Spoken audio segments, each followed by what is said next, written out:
निर्देश किया वेद व्यास जी। वस्तु निर्देशात्मक मंगलाचरण के चिंतन से श्रीमद् भागवत प्रारंभ होता है। अब अनुबंध क्या है, साधन क्या है, तो सद वस्तु को समझने के लिए साधन क्या है, ये श्रीमद् भागवत के दूसरे श्लोक में बताया है। धर्म प्रोचित कही प्रभोत्र परमो निर्मत्सराणाम सताम वेद्यम वास्तव मंत्र वस्तु शिवदम तापोत्रयमूलनम श्रीमद् भागवते महामुनि कृते किं वा परैश्वरः सद्यो निवृद्यत्येत्र कृतिभिः शुश्रूभिस्तत्क्षणाः।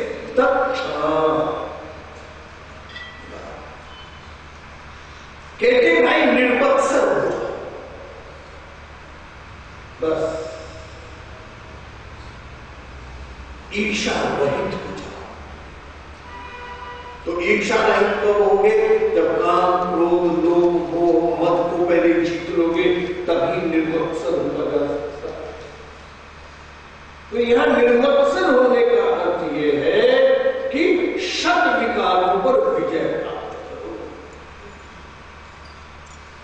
जब शत विकारों पर विजय प्राप्त कर लोगे तभी तो कृष्ण आएंगे। वसुदेव जी क्या है, हमारा शुद्ध अंतःकरण, और देवकी क्या है, हमारी सात्विक बुद्धि। हमारे शुद्ध अंतःकरण और सात्विक बुद्धि को कंस रूपी अहंकार ने पंच महाभूत रूपी इस शरीर की में कैद कर दिया।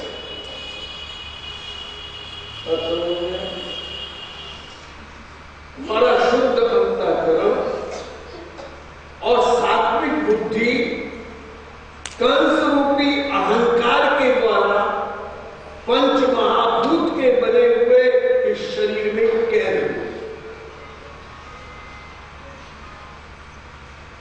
इसको कैसे हम पुनः प्रतिष्ठापित करें अपने स्वरूप में, तो पहले 6 पुत्रों को मरवाना होगा। काम क्रोध लोभ मोह मद और मत्सर, ये 6 पुत्र। इसलिए अनुबंध में कहा गया कि पहले 6 पुत्रों को मरवाओ, अर्थात निर्मत्सर हो जाओ। ईर्षा,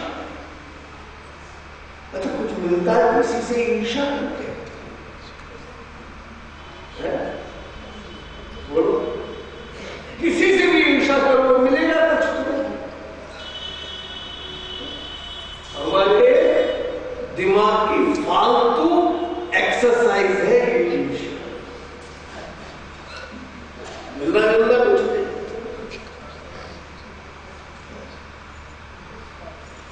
क्यों ईर्षा करें? क्यों ईर्षा करें? हमें कुछ नहीं, जिस चीज से हमें कुछ मिलना नहीं उस चीज को करके क्या करें? केवल हमारे मानस की विकृति है, हमारे मानस की विकृति।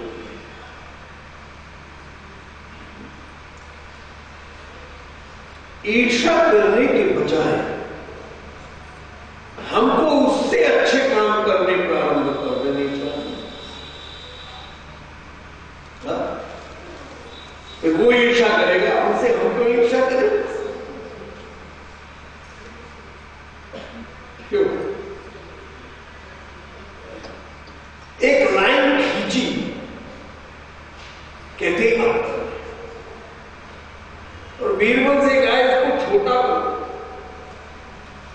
इसको रब नहीं करोगे, कुछ नहीं करोगे, उसे छोटा कर।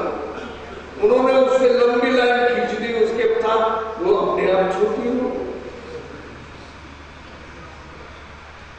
तो ईर्ष्या करने की बजाय हम लंबी लाइन खींचे, और जब लंबी लाइन खींचेंगे तो उसे ईर्ष्या करने दो हमसे। हम क्यों ईर्ष्या करें किसी से? निर्मत्सर। संत का एक ही लक्षण बताया गया, संत कौन? जिसके अंदर ईर्ष्या नहीं है, वही संत है, वही संत। जब तक ईर्ष्या है हमारे अंदर, तब तक संतता नहीं आ सकती। संतता तभी आएगी जब हम निर्मत्सर हो जाए। निर्मत्सर,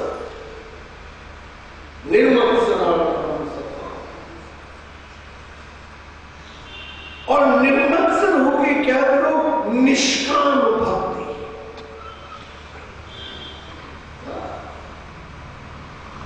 श्रीमद् भागवत का उपदेश क्या है? उन्होंने कहा निष्काम भक्ति।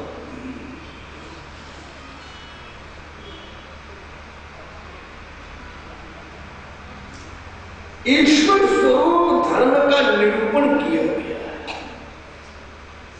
इसमें परम सुप्रत त्रिविध तापों का विध्वंसक वास्तव वस्तु वेग है।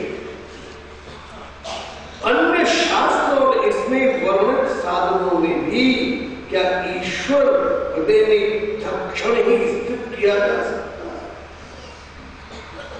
दूसरे साधनों ने कैसे कर लगे? परंतु इस पुण्य श्लोक में सुनने मात्र की इच्छा से, अभी सुना नहीं है, अभी तो सुनने की इच्छा बनाई है हमने, अभी सुना नहीं है, अभी तो सुनने मात्र की इच्छा बनाई है। और जब श्रीमद् भागवत श्रवण करने की इच्छा किसी में हो जाती है तो भगवान हमारे हृदय में ऐसे आकर कैद हो जाते हैं जैसे भंवरा कमल कोश में कैद हो जाता है। सुनने की इच्छा बनाने वाले शु शु शु फिर तत्क्षण श्रवण करने की इच्छा मात्र से महामुनि श्रीमद् नारायण और नारायण अवतार व्यासकृत इस भागवत में कपट रहित परम धर्म का प्रतिपादन किया गया है, जो दैहिक, दैविक और भौतिक तीनों तापों का उच्छेदक है। गुणों के दोष दर्शन न करने वाले सत्पुरुषों के लिए परम कल्याणकारी, परम सत्य, इसमें जानने योग्य है। इसको सुनने की इच्छा होते ही परमात्मा तत्क्षण हृदय में आकर कैद हो जाता है।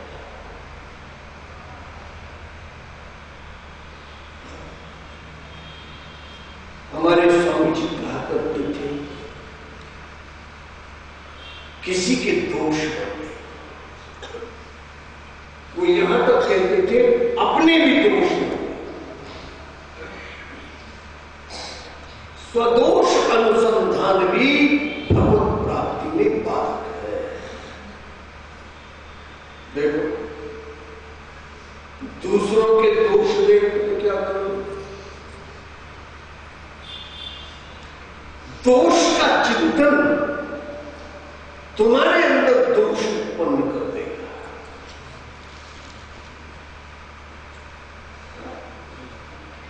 जैसा हमारा चिंतन होगा वैसे ही तो हमारा मानस हो जाएगा, और जब मानस हो जाएगा तो उस मानस में वही तो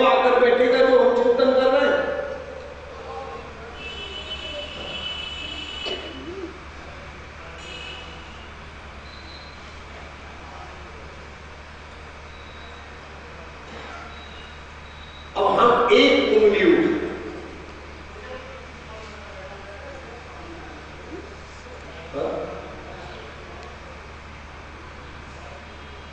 किसके ऊपर हो? चलो सुरेश भाई, यही हमारा युवा एक यही परीक्षित है इसका। अब इसकी तरफ कितनी उंगली गई? ये जज हो गया, कैलेंडर अप्रोच है ऊपर, और ये 3 उंगली किसकी तरफ है? मेरा हाथ मेरे से कह रहा है स्वामी जी, सुरेश के अंदर एक दोष है, किंतु 3 दोष अपने अंदर हैं। सतोगुण के दोष, रजोगुण के दोष, तमोगुण के दोष। तो अपने अंदर 3 दोषों को लेते हुए दूसरे का एक दोष देखने का अधिकार ही कहां है?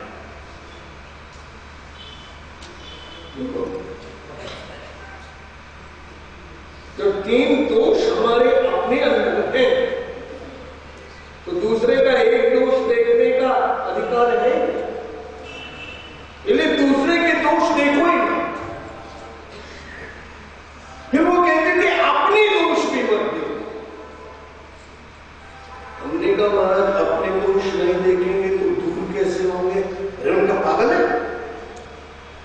अरे दोष का चिंतन, दोष को अग्नि में जैसे घी डालते हैं ऐसे प्रफुल्लित कर देगा, प्रज्वलित कर देगा और जमा देगा।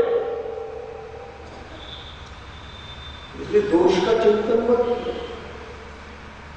फिर उन्होंने कहा जितनी देर तुम दोष का चिंतन करने में लगाओ, उतनी देर भगवान का चिंतन कर लो, तो भगवान के गुण उस दोष को समाप्त कर देते।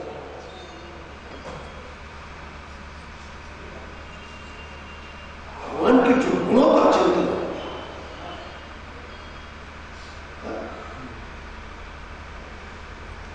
तो जब भगवान के गुणों का चिंतन होगा तो भगवान के गुण तुम्हारे अंदर आने लगेंगे। प्रवाह तुम्हारे अंदर फिर दोषों का नहीं, प्रवाह किसका होने लगेगा? गुणों का प्रवाह होने लगेगा। और जब गुणों का प्रवाह होने लगेगा तो दोष अपने आप समाप्त हो जाएगा।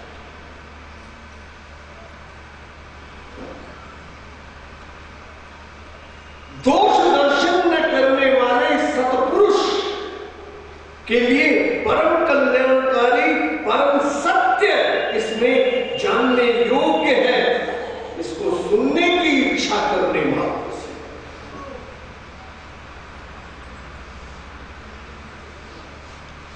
अभी सुना नहीं, केवल सुनने की इच्छा अगर हमने कर ली, उतने मात्र से भगवान हमारे हृदय में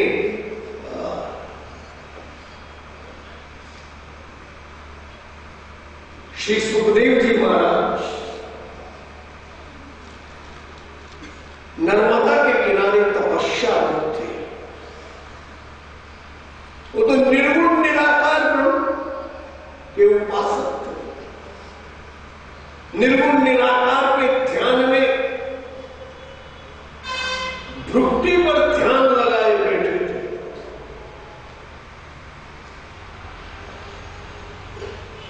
वेदव्यास जी को चिंता हुई।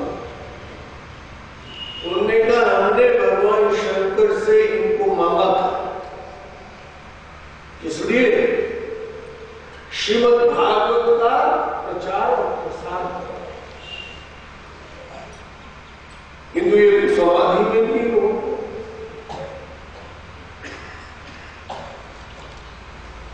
तो समाधि में नहीं होगा।